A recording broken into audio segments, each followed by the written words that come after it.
What if I told you that good and evil were not always in conflict, but rather in harmony? That they were not enemies, but partners. That they were not absolute, but relative. That they were not created by chance, but by design? Sounds crazy, right? Well, that's what this story is about. It's a story about how God created good and evil, and how they shape our world and ourselves. It's a story that will challenge your assumptions, make you laugh, and maybe even make you think. But before we begin, let me introduce myself. I am the narrator of this story, and I shall be narrating for Old Man Gino, the wise wanderer. He is an old man who has traveled across many lands and witnessed many wonders. He has a lot of wisdom to share, but he also has a lot of humor. He likes to make jokes, even when they are not appropriate. He also likes to exaggerate a little, embellish, and sometimes has a wild imagination. So don't take everything he says too seriously. Just sit back, relax, and enjoy the story. Are you ready? Then let's begin. Once upon a time, in the realm of eternity, there existed a divine being known as God. This omnipotent entity possessed the power to create and shape the universe as desired. He could do anything he wanted. He could make mountains and valleys, oceans and rivers, plants and animals. He could also make concepts and ideas, such as love and hate, beauty and ugliness, truth and lies. But there was one concept that intrigued God more than any other: the concept of duality, the idea that everything has an opposite, and that these opposites complement each other. The idea that without one, the other would lose its meaning. God was fascinated by this concept, and decided to experiment with it. He wanted to see what would happen if he created two opposing forces that would coexist in harmony. And so he came up with the idea of good and evil. God envisioned a world where light and darkness coexisted, where day and night danced in harmony.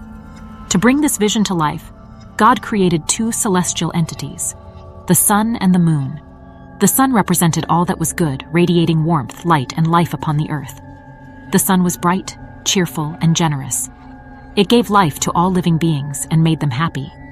The moon represented all that was evil, casting its enigmatic glow upon the night sky. The moon was dark, mysterious, and sinister. It brought fear and uncertainty to all living beings and made them uneasy. But the moon also had a softer side. It provided solace and comfort to those who sought it. It inspired creativity and imagination. It revealed secrets and mysteries. God was pleased with his creation. He saw how the sun and the moon balanced each other out, creating a dynamic and diverse world. He saw how they influenced the earth and its inhabitants, giving them challenges and opportunities. God then decided to give his creation a final touch.